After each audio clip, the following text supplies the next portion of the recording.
Edinburgh is not only the capital city and the second largest city in Scotland, but it's probably the most important city historically.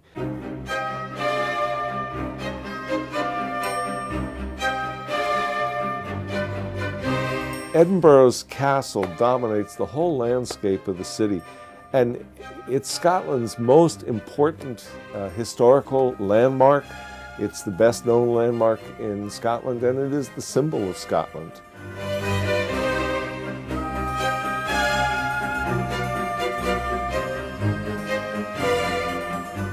In the 15th century, the hilltop made it possible to see an enemy coming from a far distance, whether he was coming by land or by sea, and it was the ideal location for a fortress.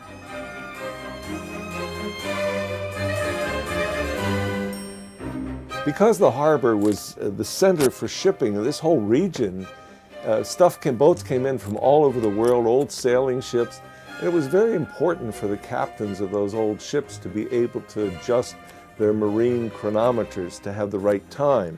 So the tradition evolved that every day at 1 o'clock, they would shoot a cannon off from the fortress up high on the hill, and the captain could then set his marine chronometer. And if he happened to be a little hard of hearing, there was also a ball on another hill, a black ball, that would drop down, and that would signal that it was 1 o'clock. Now, you might wonder, well, why the 1 p.m. cannon, and why not shoot the cannon off at noon? That makes sense. Well, as one Scotsman explained to me, we're frugal Scots. If we fired it at 12 noon, we'd use 12 cannonballs. By doing it at 1 p.m., we only use 1.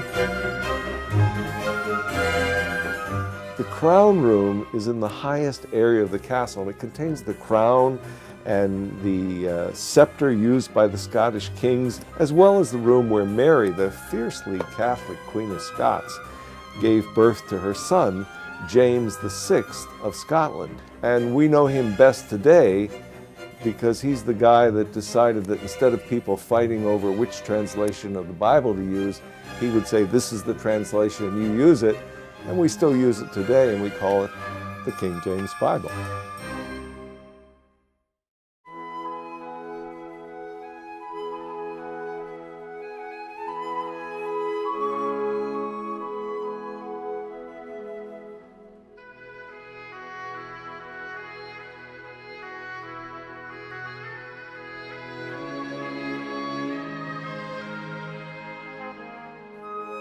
Edinburgh's Royal Mile is the name given to the road that runs from Holyrood Palace, the Queen's official residence when she is in Edinburgh, up to the castle. And today the whole street is a UNESCO World Heritage Site.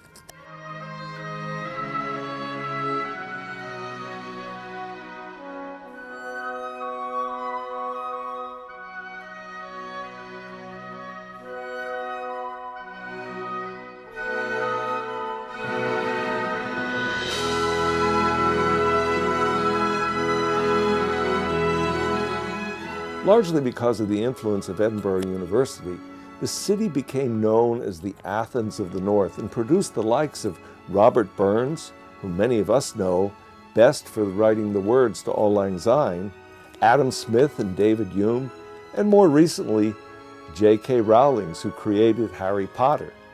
Wander around the old section of Scotland, and you almost find yourself looking for the hidden gate to Harry Potter's world of magic and searching for the boarding platform for the Hogwarts Express. Edinburgh is one of my favorite cities, and I spent a lot of time here when I was a student. And it's kind of I understand why J.K. Rowling was able to create Harry Potter here, because unlike many cities where they've ripped down all the old stuff, this is an old city that they've preserved all this stuff. And when you walk along that old Royal Mile, you could almost see the little places where Harry Potter would have gone in to get to his magical wizard shop. And it just has this magical feel because it's been preserved with all these old castles and old buildings and areas of the city where you've got a whole mile-long street of nothing but these old Georgian houses that have been miraculously preserved.